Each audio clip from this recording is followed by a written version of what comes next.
The Brew House was created to capture and share with you the long history of the Genesee Brewery. But the brewery itself isn't half as interesting as the beer and the people who make it. Visit GeneseeBrewhouse.com.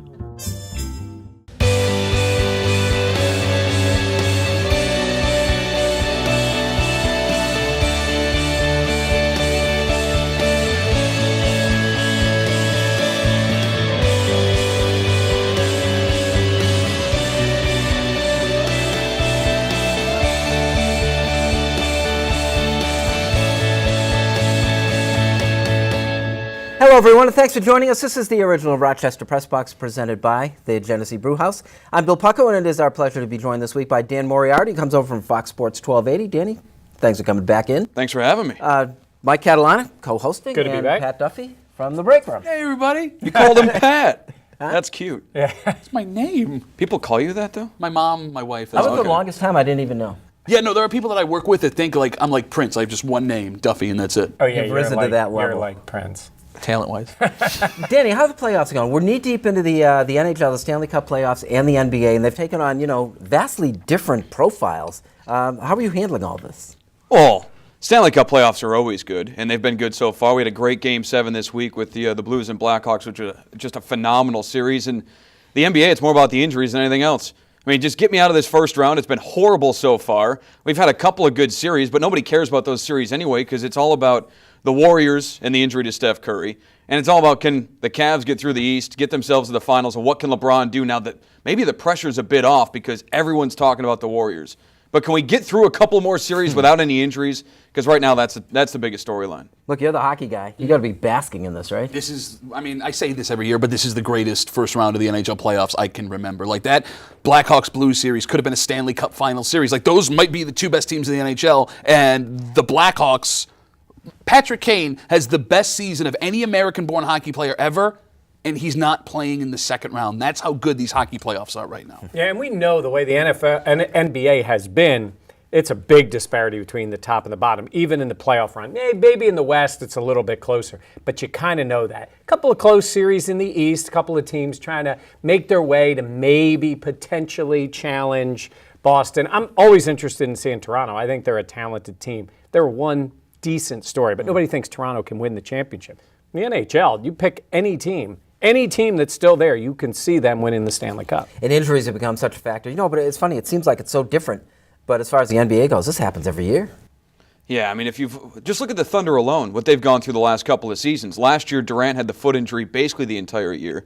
The year before, you got Russell Westbrook going out with a knee injury after a kind of a cheap shot play by Patrick Beverley. That's just that one team. So it does seem to happen year after year. Last year, the Cavs obviously got decimated with Kevin Love going down in the Boston series, and of course Kyrie in the NBA Finals. So it's almost a war of attrition in the NBA. Just get to the NBA Finals, try and be as healthy as possible, and see if you can win the title. And then come back to hockey. I sometimes wonder why they bother to have the regular season. When they go into the playoffs, the 8, the 1, it doesn't matter. It's like when we talk about wiping a slate clean, it's never more true. Well, there's no more better example of that than with the Capitals-Flyers series. Caps go up 3-0. They look absolutely unstoppable. Then all of a sudden, the Flyers switch goalies, and it's completely 100% different. And even in the elimination game, former Buffalo Sabres goalie Michael Neuwirth is a goal away from forcing a Game 7. It was phenomenal. God, I love hockey. I love it when somebody's that enthusiastic about their sport. This is the original Rochester Press Box presented by the Genesee Brew House. Steroids are back. We'll talk about it next.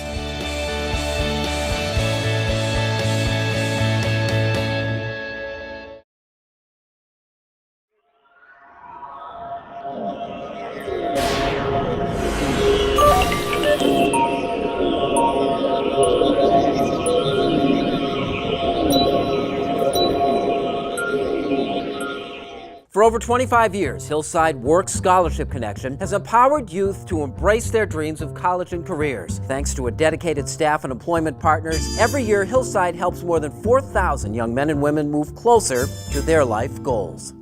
The Buffalo Bills Quote of the Week was brought to you by the Rochester Geico Office. Give the Rochester Geico team a chance to see how much you could save on all your insurance needs. Call or stop by the office on West Henrietta Road, open Monday through Saturday. The Geico Rochester quote of the week. What else is Roger going to say? That's what he says, and I guess the reason behind this is they want to prove that they have their rules and they can enforce them, and they're going to fight it all the way. I blame the Players Association in the whole thing because they gave Goodell this power. He shouldn't have it, but he does have it. They gave him the power, but Goodell handled it poorly from the beginning. He should have used that power more judiciously with Brady. This thing would have gone away before. I think it's an embarrassment for the league. I see why the NFL did it, but it's made me dislike Goodell even more than I dislike Brady and the Patriots. Well, we'll have a chance to talk a little bit more of that later in the show. This portion of the original Rochester Press Box presented by our friends at the Hillside family of agencies. Duffy, steroids are back in baseball, and it affected a guy that we really care about here is Chris Colabello. I mean, I can't say that I blame Colabello he got popped for what he did. Listen, Colabello was a guy that spent a lot of time in the minor leagues. The difference between league maximum in the minor leagues and the International League and league minimum in Major League Baseball is astronomical. If you told me, here, take this pill, and you can take the money you're making in your radio show now, and we're going to multiply it times 10, I'm absolutely doing it. I don't care if there's a suspension. Should he have done it? No. Do I get why he did it? Absolutely. I had a thought about that. If you were a player like that, wouldn't you self-test? Wouldn't you figure out a way? You're making enough money. Wouldn't you figure out a way to, I would think I would do that, figure out a way, get tested every whatever, on it privately to find out, is anything pop up? Is there anything there? Wouldn't it make sense to kind of almost be monitoring yourself and then all of a sudden you find out there's something, have somebody test it. So would this pass the major leagues? How difficult could that be? Especially if you're a multi-millionaire where the money is not an issue. I think I might do that to make sure I don't get popped like this. Get back to the basis, but Colabello, it spoils a great story, though, doesn't it? And that's what it's about. It was the story. The story was, I know people have compared him to Roy Hobbs. I think it's better than The Natural. I thought that movie was a little overrated. When you look at his story and what he went through, independent league for 7 years, gets to the International League, has the great seasons with the Rochester Red Wings, finally gets his opportunity. He's been in the bigs with the Twins and the Blue Jays, and it is a great story. It's still a great story, and like Duffy said, I mean, I get it. Out of all the guys to take it, we hear about all these greats, all-time greats, in Roger Clemens and Barry Bonds and Alex Rodriguez, who used just to get that much better when they were already great players. I mean, this is a guy who was in the minors his entire career, basically, trying to find his way into the bigs and finally did. I get it. I'm not saying shame on you, Chris. I'm just saying I'm a little bit disappointed because it's a great story. At the heart of it is because they're not smart enough to cheat effectively. I don't even know if I necessarily say cheating. I mean, there are a lot of things you can test positive for. There's a lot of things that can pop up. And I just think I would be, I guess, don't take it and I'm saying is, how do I get around it? I'm saying it more like, can I monitor myself to make sure, because they only get tested a certain amount of times a year, that I'm just aware. Because I do think there are times when guys get caught with something that they didn't see for one particular reason or another. And there's other guys who just flat out cheat. Maybe I'm just hopeful that Colabello was one of those guys that got caught doing something that is against the rules more than it is blatantly cheating. I mean, listen, if anybody is going to get caught blatantly cheating, it's going to be a guy like Colabello, just like Moriarty just said, 7 years in independent leagues, a couple of great years but in the IL. But we've seen the great players cheat too. Yes, no, I agree with you. And to your point, I think a lot of guys do what you're saying. I think that Colabello, I mean, if he actually did what he's accused of, what he got caught for, maybe he's new at it. He's been doing it a couple of years. Yeah. But if we buy into his excuse, though, history tells us we're being played for suckers, right? Absolutely. Yeah. I don't believe any of them. Because, again, this guy is in great shape. He's fit. He's whatever. He knows what he's eating, what he's doing, what he's taking. And it isn't that difficult to figure out the rules. This portion of the original Rochester Press Box is brought to you by the Hillside family of agencies. Like it or not, we'll move here.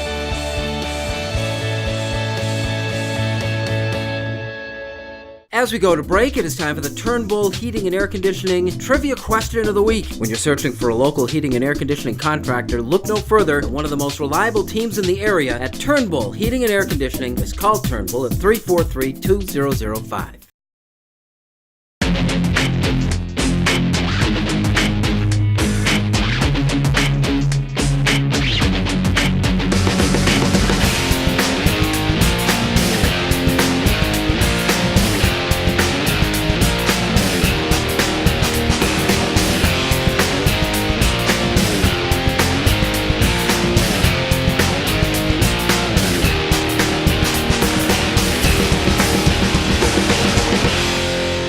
As we come back from the break, time for the answer to the Turnbull Heating and Air Conditioning Trivia Question of the Week. When you're searching for a local heating and air conditioning contractor, look no further than one of the most reliable teams in the area at Turnbull Heating and Air Conditioning. Just call 343-2005.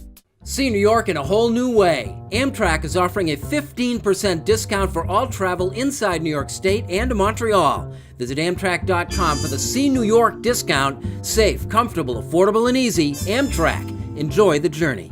Welcome back. This is the original Rochester Press Box, presented by the mighty Genesee Brew House. This portion brought to you by Amtrak Trains. Enjoy the journey.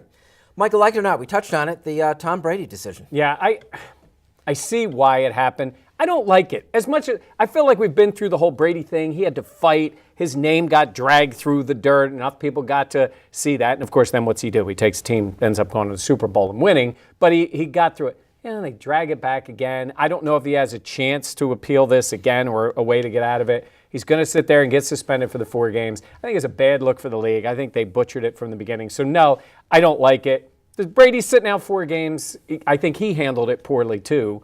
But it should have been done a year and a half ago. It should have been handled better. The thing is, you look at what was said in court, and it's like they could have suspended Brady for life and gotten away with this based on what the court said. Despite what the court said, 1, I still don't believe he's not going to play against Buffalo Week 4. I think he'll be in uniform and playing. 2, it's hard for me to listen to the NFL say, well, Brady needs to do what's right while he's in court.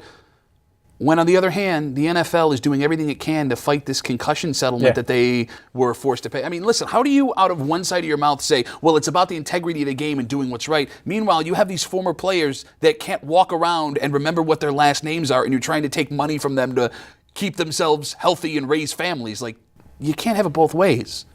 It's very hypocritical of them to have that stance. You know how I told you before how you can tell when Goodell is lying. His lips are moving. What bothers me is every time the cell phone gets brought up, oh, well, he destroyed his cell phone. You know what the NFL did last season? They ran PSI tests throughout the entire year to gather evidence to see what happens during the course of a game. Does maybe the football lose some PSI?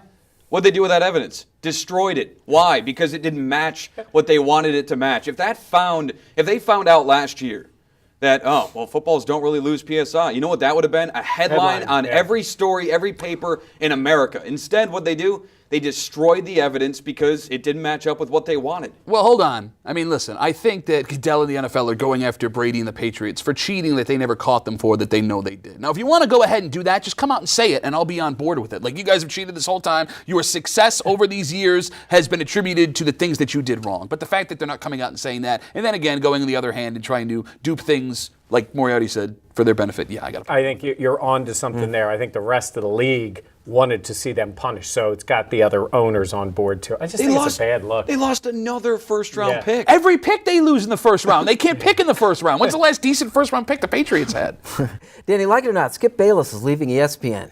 I could care less. I don't watch his show. I can't stand his show. I think a lot of the stuff he says is just, we were talking headlines before, just to get out there on Twitter. People get talking about him. He does a great job of that. I don't even believe that he believes half the stuff he's saying. So good riddance. You're big on the ESPN criticism and stuff. But just you leave ESPN, though. You're giving up something. You are, and sometimes it's because you've made a name through them. I said to somebody the other day, I'm critical of them because it disappoints me so much. I mean, you and I are at the age when we saw there was an all-sports network thinking this is the coolest thing in the world. And I think they are this entity. And they can be phenomenal. Some of the stuff they do is fantastic. Breaking news, people in all sites. They do a lot of great things, and they do the schlock like those two idiots sitting there talking. I mean, who would want to hear a bunch of reporters sit around and discuss topics and give their opinions? Oh, sorry. Nicely done. But look, it's ebbing away for them. I mean, they lose Tirico the same week. Yeah. They've lost Coward. They lost Oberman. Up by their choice. They're one of those. They're like Jerry Reinsdorf, who believes it's not the players, it's the organizations that win. No, I think they kind of believe that. The personalities are the difference between good sports programming and good shows and trying to keep people for 24 hours. That schlock that they do did draw an audience because some of the other shows is just people talking. Those two, like them or not like them, it's like in the old days. Howard Cosell used to get voted favorite and least favorite sports announcer. And that's what you want if you're a network like ESPN. They had a guy like that. Now, if his partner goes, they'll. But just to be clear, you're not comparing that with this. Just to be clear. No. This is a well thought out, educated points, and then there's Pat. Well, he said sports reporter is not guy that puts on a suit and a striped shirt. Is this thing on? Is my mic working? This portion of the original Rochester Press Box has been brought to you by Amtrak Trains. Enjoy the journey. Unfinished Business is next.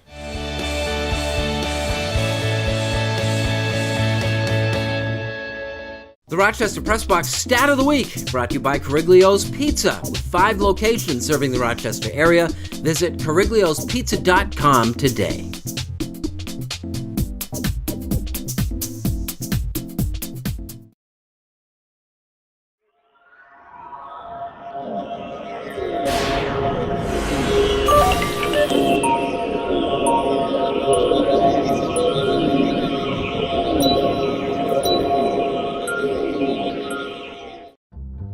Put more fun in your day with ice cream flavored coffees at Dunkin' Donuts. Go for delicious flavors like butter pecan, cookie dough, or new pistachio. Enjoy one today. America runs on Dunkin'. Welcome back to the original Rochester Press Box. It is time for Unfinished Business, brought to you by Dunkin' Donuts. America runs on Dunkin'. Pat. The more things change, the more they stay the same. Like, for example, the Miami Dolphins opened up their minicamp earlier this week, and there were 2 guys that didn't show up. And Dominican Sue, who said he was going to be at absolutely every practice, for whatever reason wasn't there. And his teammates are reportedly really upset about it, but that's not surprising.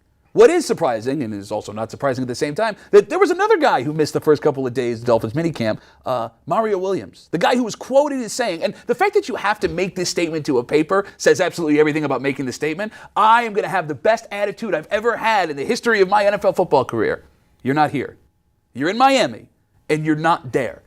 Why did the Dolphins think this was going to be a good idea? And let's just say Mario is motivated for the 2 games he gets to play against his former team. It's not enough. It's not going to do anything for you. And again, you have 2 high-profile headache guys on a defensive line that underperformed last season. I am more than excited to see Mario come back to Buffalo. I'm more than excited to see us go down to Miami to play Mario, because when the game's over and things don't work out for him, his "my great attitude I was supposed to have" attitude is going to be the opposite of that. And I'm going to enjoy watching him eat the crow that he paid, what, $10, $12 million for? It could still be that he's keeping his word, though, because by not being there, he can't be a negative influence. Pinky promise is my favorite. Like, pinky promise, guys, best attitude ever. Danny. Well, this week is all about team building with the NFL draft going on, but there's another team who needs to build this weekend. That's the Syracuse Orange. This is a huge weekend for Syracuse basketball. Just look at what's going on the last couple of years. Final 4 run, and start to look to the future. Just 2 years left of Jim Boeheim. Now, if you look back over the course of his history, huge recruiting class with Louis and Bowie in his first year, which kind of helped get him jump-started and helped turn his career into what it's become today. We've had a lot of talk recently about Pearl Washington and the impact he had on the program. Jim Boeheim wants to hand the keys over in 2 years to Mike Hopkins. He wants to give him some players so he can have some success, so that his guy in waiting, the guy that he handpicked, actually has a chance to be successful when he takes over as head coach. This weekend, Syracuse has 5 recruits visiting the Syracuse campus, 3 of which are for 2017. They will be sophomores in the first year of Mike Hopkins. This is a huge weekend for Syracuse as they build towards the future when Jim Boeheim hands the keys over to his next coach, Mike Hopkins. Danny, how much do you think the Final 4 run helped them? It helps. I mean, that always helps in recruiting. But you got to hit on the right guys. I mean, after they went to the Final 4 in 2003, they brought in 5 four-star, 5-star recruits. Those guys really didn't turn into much. So you have to still get the right guys. A couple of weeks ago, I guess it's been now, my Philadelphia fans had a bad moment, really bad moment. And I've been critical a lot of times here when I talk about fan bases doing dumb things during a game, and I always point back to saying, oh yeah, but if it was in Philly, everybody would be all over them. Well, they deserved it. This was about 2 weeks ago. They played a game. They were honoring their longtime owner who passed away, and the fans got mad. The game Pat was talking about earlier, they were down 3-0. They started throwing bracelets on the ice, caused a penalty to be called against the Flyers fans. They acted like idiots. They talked during the moment of silence, a percentage. They threw things on the ice. They were warned by the PA announcer, don't do it, you're going to get your team a penalty, which to all the drunks, that was a reason to go ahead and do it. By the way, a brief aside, there's only 2 great things ever said by a PA announcer. One is when you say Elvis left the building. The other one was when Sam Weiss told the fans, you're not in Cleveland, you're in Cincinnati. Other than that, the PA announcer should be quiet. I'm always critical when other fan bases do things and it doesn't get the attention of Philly fans. Philly fans, you let me down this past week. Don't do it again. I want to know why fans in the Northeast in general are just so much worse than anywhere else. I think in the Northeast, I think it goes back to that's where they're from, much more committed to their teams, much more irrational about their teams. Much more drinking maybe goes on at the games. It's a combination of things. It's always a small percentage of the group, but they can still act like idiots. When we hear that the Buffalo Bills have got their fan bases, the atmosphere and all the rest of that stuff and the drunkenness and everything that goes on, you view that as a good thing? Well, I mean, I don't even know how big it is. Like, I've had Bill season tickets. I've been going since I was 4. I've had my own season tickets for 6 years.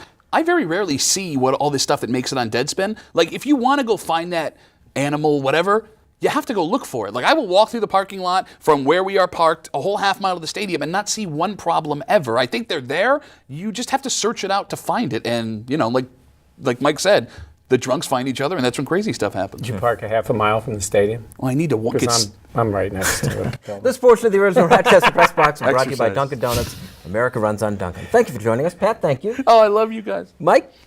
Thanks. And I like the suit. Danny, thanks for joining us. Fun to be back. Very good. Thank you once again for joining us on the original Rochester Press Box.